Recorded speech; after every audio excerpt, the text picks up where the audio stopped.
But something like AI, advanced AI, you don't know what's doing. Like it could have been manipulating you. Because I think wasn't there? I heard that was the AI is already doing that. Somebody was like finding out that they use some kind of AI where they're scamming other people or like it's manipulating people to do certain things by using AI calls or something to convince people to do certain things. Yeah. And then they're doing it and. Yeah, they had a task to like they had to achieve a certain task, and one of the methods that they chose is to essentially convince other people to do a task for them. Yes, right. Which essentially is kind of like a manipulation, you know. So they forego a certain ethical constraint there for whatever reason, and they thought it's like, oh, that's not a big deal. I'll just convince this guy to do it for me. Yeah, so that's how we're there.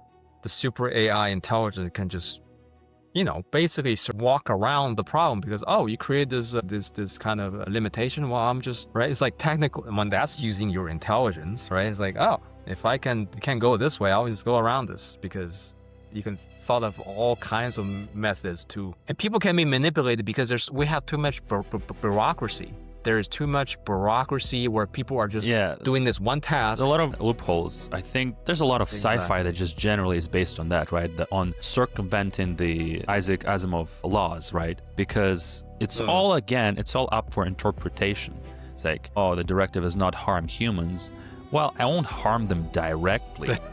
But who's to say which actions harm whom in 50 years?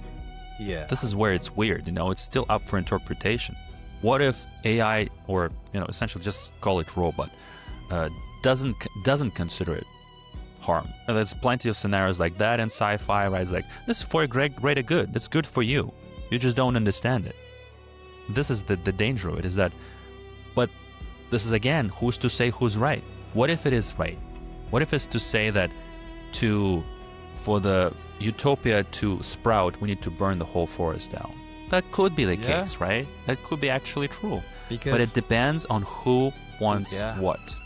Are you willing to sacrifice yourself for the next generation to live in Utopia? Yeah, that's right. Why or why not? I think my conclusion to all this is like, well, let's just enjoy the show, whatever it's gonna lead, because there's nothing else I can do, right? It's like, this is like, okay, people are going to be doing this. So it doesn't matter what I think. It doesn't matter if I'm like...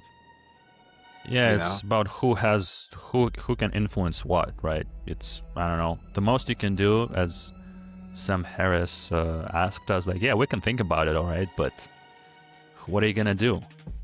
You can write some articles and you can make some discussions, but the professionals and the scientists and the engineers who are working on these technologies, even that, like, who among them has which level of responsibility there, because it's just people working, people doing, that's their job. How are you going to control this? How are you going to convince enough people to stop working on it where the work stops?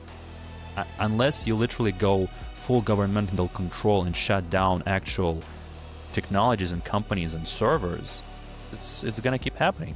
Yeah, and it's not going to stop because all these countries, they are already so invested in building data centers, right? All these power supplying. So it's already in motions. Everybody's going to have the sunk cost fallacy experience if you try to stop it. So there's going to be entities and lobbying against it. Like, no, we need AI. AI is good for you. So it just feels like it's like we're in a movie, And this is the script, like and that's and this is how it's unfolding.